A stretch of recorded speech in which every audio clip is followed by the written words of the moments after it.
Welcome to the Real News Network. I'm Sharmini Peres coming to you from Baltimore.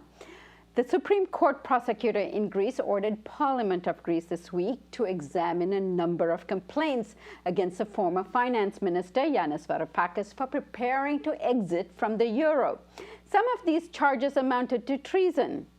But Prime Minister Alexis Tsipras this week backed his former finance minister, confirming that he authorized his former minister to draw up contingency plans in case the country was forced to leave the euro, calling it the obligation of a responsible government. Our next guest, James K. Galbraith, was a part of the working group assisting the former finance minister in deriving this plan, called Plan B. James K. Galbraith teaches at LBJ School of Public Affairs at the University of Texas, Austin. He's the author of The End of Normal, The Great Crises and the Future of Growth. James, thank you so much for joining us today. My pleasure.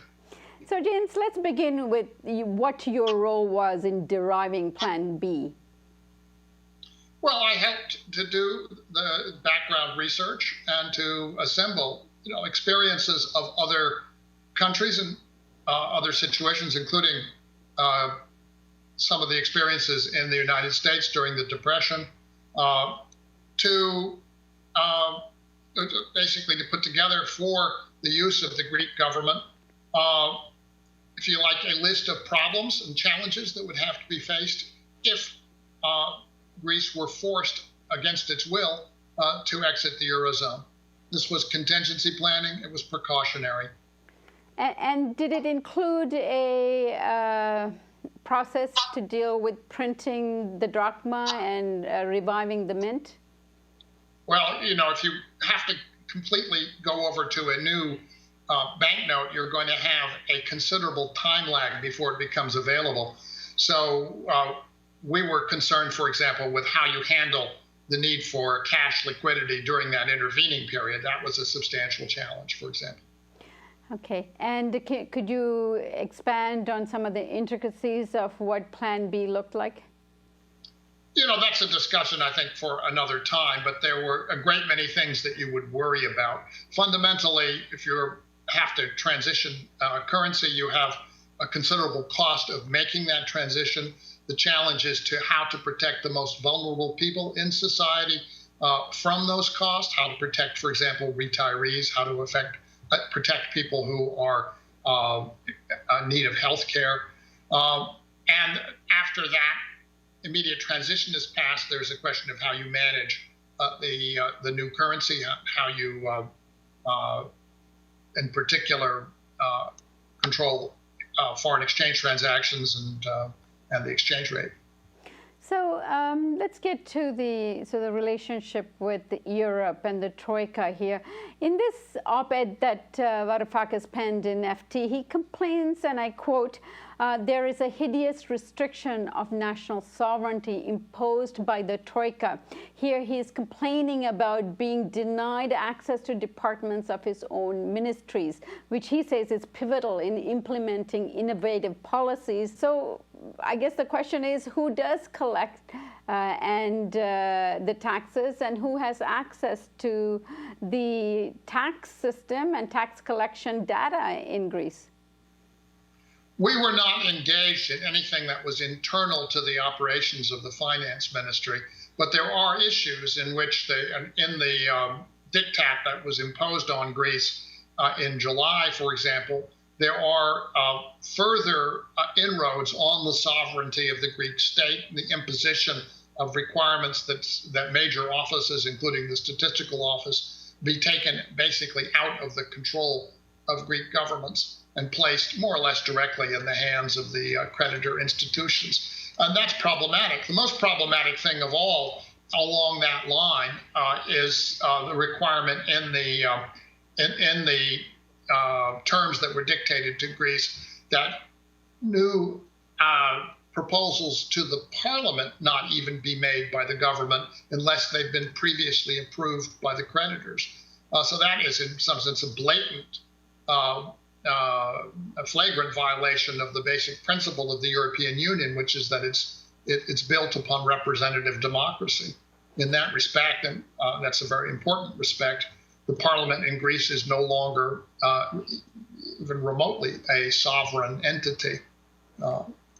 And James, in your experience of working in this area, are you aware of any other such bodies like the IMF imposing these kinds of restrictions on sovereign nations and ministries?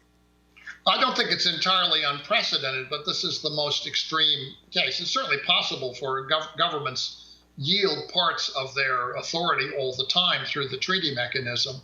But for a parliament to be told, or for a government to be told that it cannot lay a proposal even for public comment unless it has previously been improved is, I think, well beyond the normal delegation of authority to multilateral bodies, for example.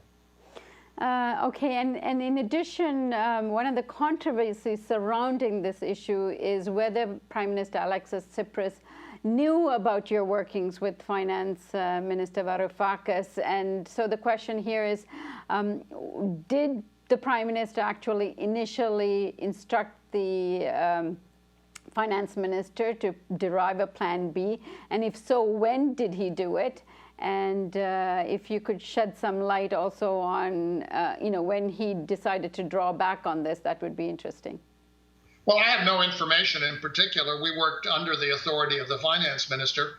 What I know is what, for example, Alexis Tsipras said in Parliament yesterday, which is that, yes, indeed, this was something that he had authorized and which he felt was the obligation of a responsible government. That's the way we felt about it. We were not involved in making Greek policy. We were not attempting to become involved in the policy process. We were simply trying to provide a body of information so that if it became necessary to consider these questions, they could be considered reasonably quickly and in a well-informed way. Right. And James, finally, there seems to be some confusion between Plan B of the left platform and the Plan B you were involved in deriving. Could you tell us what the differences are? I was not familiar with the left platform's proposals, except very vaguely and well after we had completed our work.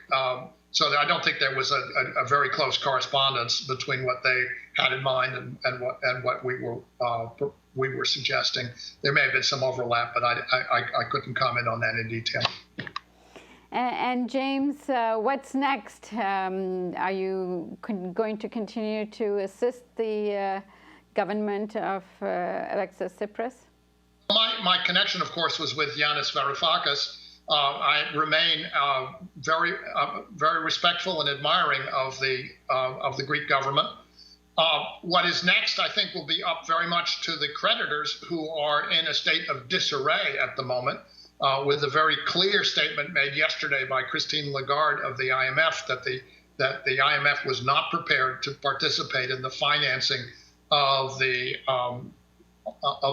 proposed program under current conditions, and that is going to, I think, create a set of issues between the IMF and especially the German government, which will have to be resolved by them. And if they can't resolve it, that will be on their responsibility and not the responsibility of the Greek government at all. So that is, in some sense, that was the curtain raiser on the next round of this drama, and one which I'm pleased to say I will watch from a safe distance. James, I'm wondering whether you can actually do a part two with us, and discuss the current negotiations that are underway and this particular position that the IMF has now taken. I'd be happy to. So do join us for part two with James K. Galbraith.